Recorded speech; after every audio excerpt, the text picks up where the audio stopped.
رب تو ہے نا دیکھنے والا. عبیداللہ ابن زیاد کے دربار میں جب سیدنا امام حسین کا کٹا ہوا سر پہنچا نا، اس نے ایک چھڑی پکڑی اور چھڑی پکڑ کے نا تو امام حسین کے لبوں پہ باندھنے لگا. کہنے لگا مجھے کہا تھا نا بات مان جا، کٹا ہوا سر تخت میں رکھا ہے، مجھے کہا تھا نا بات مان جا. راوی کہتا ہوں عبیداللہ ابن زیاد نے چھڑی ماری اور اس نے بے ادبی کی. کہنے لگا تھا ہی اس قسم کا، تیرا یہی حال ہونا چاہیے تھا معاذ اللہ. حضرت بریدہ اسلمی حضور کے صحابی دربار میں موجود تھے. فرمایا ابن زیاد تو برا ہے، تیرا باپ برا ہے، چھڑی پیچھے کر. کئی بار میں نے ان لبوں کو مصطفیٰ کو دوسرے دیکھے ہوئے دیکھا. پیچھے کر، پیچھے کر، ہٹا لے. راوی کہتے ہیں کہ 1 2 3 4 5 6 سال گزر گئے. وہی کوفے کا دربار، وہی محل، وہی تخت اور وہی تشت جس میں امام حسین کا سر رکھ کے لایا گیا تھا. 6 سال کے بعد مختار ثقفی حکمران بن گیا. مختار ثقفی نے کہا کہ میں چن چن کے ماروں گا وہ بندے انہوں نے امام حسین کو قتل کیا تھا. 1 نہیں 2 نہیں 4 نہیں 6000 بندہ مارا ہوتا ہے چن چن کے. راوی کہتے ہیں کہ یہ ابن زیاد 30,000 فوج لے کے نہر فرات کے کنارے میدان کربلا کے سامنے آیا اور اس نے جہاد کیا. مختار ثقفی نے ابراہیم بن مالک کو بھیجا، فرمایا جاؤ قتل کر کے لاؤ. لڑائی شروع ہو گئی. 1 محرم کو ہوئی تو پھر بند ہو گئی، پھر 5 کو شروع ہو گئی، پھر 7 کو شروع ہو گئی. 10 محرم کا دن آ گیا. 6 سال کے بعد وہی ظہر کا وقت آ گیا. وہی عبیداللہ ابن زیاد جس نے امام حسین رضی اللہ تعالیٰ عنہ کو قتل کروایا تھا وہ گرا ہوا ہے اور زمین پہ گرا ہے. اس کی گردن پہ ابراہیم بن مالک نے پیر رکھا اور اس کی گردن کو کاٹ کے تشت میں رکھا اور تشت میں رکھ کے جب اس نے کوفہ بھیجا وہی تخت جس پہ عبیداللہ ابن زیاد نے بیٹھ کے امام حسین کے مبارک لبوں پہ چھڑی ماری تھی اسی تشت پہ رکھ کے جب اسی عبیداللہ ابن زیاد کا سر سامنے رکھا تو کوفے کے اس دارالخلافہ کے ایک کونے سے ایک بابا بولا اور بول کے کہنے لگا لوگوں گواہ رہنا میرا رب بڑا عادل ہے، گواہ رہنا اللہ بڑا عادل ہے.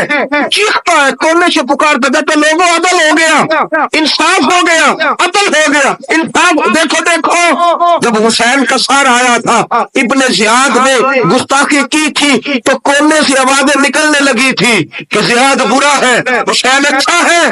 آج ابن زیاد کا سر آیا ہے آواز پھر کونے سے نکلی ہے لیکن آواز کیا گونج رہی ہے؟ آواز پھر وہی گونج رہی ہے زیاد ابن زیاد برا تھا، حسین کو اللہ نے بڑی عزت عطا فرمایا.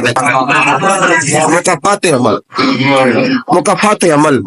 اللہ غافل نہیں ظالم جو کام کرتے ہیں، اللہ غافل نہیں. 6 سال کے بعد وہی دن، وہی وقت، وہی گھڑی، وہی لمحہ، وہی سارا نظام، وہی دربار. انسان ڈرتا نہیں، انسان باغ آتا، عبرت پکڑتا. ابن زیاد اس وقت کہتا تھا کہ میں جاؤں حسین کے پاس. میں جو ہوتی ہے یہ مروا دیتی ہے. شیطان نے کہا تھا آنا خیر منہم، میں بہتر ہوں. بس ختم ہو گیا، ختم ہو گیا. ابن زیاد قتل ہوا، وہی تاریخ، وہی زمانہ. اللہ کریم نے اس کو ذلت کی موت دی، مرا اور 30,000 فوج لے کے نکلا تھا پھر بھی بچ سکا نہیں. یہ ابن زیاد کا حال ہوا. ابن سعد صحابی کا بیٹا تھا، نبی پاک علیہ السلام کے پیارے صحابی کا بیٹا تھا. جناب سعد بن نبی وقاص کی اولاد ہے. لیکن یاد رکھنا اگر ایک صحابی کا بیٹا یزید بن سکتا ہے تو دوسرے کا ابن سعد بھی بن سکتا ہے. اور صرف یوں ہی توجہ نہ کیا کرو، ابو جہل کا بیٹا بھی تو صحابی رسول بن گیا تھا نا.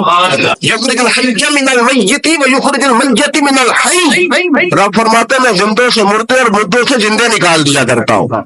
میں کبھی کبھی کعبے کے اندر بت بھی رکھوا دیتا ہوں. گھر میرا اور میرے ہی شریک اس گھر کے اندر راج کرتے رہتے ہیں، میری بے نیازی ہے، کچھ کا کچھ کر دیتا ہوں۔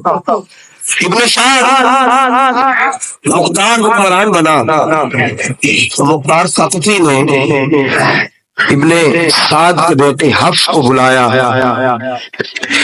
اور مزے کی بات یہ ہے کہ مختار جو بعد میں حکمران بنا نا، بڑی یاری تھی اس کی ابن سعد کے ساتھ۔ کتنے قاتلان امام حسین تھے، وہ کوفہ چھوڑ کے بھاگ گئے، دوڑ گئے۔ اور ایک بات یاد رکھنا، ظالم بزدل ہوتا ہے، ظالم بزدل ہوتا ہے، اس کے اندر وہ اطمینان نہیں ہوتا، تو ڈر لگتا۔ بھاگ گئے سارے کوفہ چھوڑ کے، لیکن ابن سعد نے کہا مختار میرا یار ہے، مجھے کچھ نہیں کہے گا۔ اس کے گھر والوں نے سمجھایا کہ تو دوڑ جا، تیرا تو ظلم بھی بہت زیادہ ہے، دوڑ جا تو۔ اس نے کہا نہیں میرا یار ہے، مجھے کچھ نہیں کہے گا۔ اس نے کہا تو نبی پاک کے نواسوں کا نہیں بنا تو تیرا یار تیرا بنے گا، تو رسول پاک علیہ السلام کے خاندان کا نہیں بنا، ان کا تو نے احترام نہیں کیا، یاری کا۔ اس نے کہا نہیں مجھے کچھ نہیں کہنے والا، تم چھوڑو اس بات کو۔ حفص کو پیغام بھیجا، بیٹا آیا۔ مختار نے کہا تیرا باپ کدھر ہے؟ اس نے کہا جی ابا جی اب باہر نہیں نکلتے، بس گھر کے کونے میں بیٹھ کے اللہ اللہ کرتے ہیں۔ اس نے کہا اچھا کیا کرتے ہیں؟ کہا جی گوشہ نشین ہو گئے۔ اس نے کہا اب تیرا باپ گوشہ نشین ہوا ہے؟ اب گوشہ نشین ہوا ہے۔ بھیڑیے سے لومڑی نے کہا کہ جاؤ شکار کر لو، تو بھیڑیا کہنے لگا بوڑھا ہو گیا تھا نا، بھیڑیا کہنے لگا نہیں میں نیک ہو گیا ہوں، میں نے شکار کرنا چھوڑ دیا ہے، میں کسی جانور کو تنگ نہیں کرتا۔ تو لومڑی کہنے لگی نہیں بادشاہ سچی بات کر، اب تجھ سے دوڑا ہی نہیں جاتا، اب شکار پکڑا جاتا، اب تجھ سے دوڑا نہیں جاتا، پکڑ اب تیرے اندر آج بھی طاقت آئے تو کم کرے نہ، تو اب بھی چھوڑنے والا، اب تجھ سے دوڑا نہیں جاتا۔ مولا رومی فرماتے ہیں بوڑھا ہو کے تو بھیڑیا بھی نیک ہو جاتا ہے۔ کہا کہ جاؤ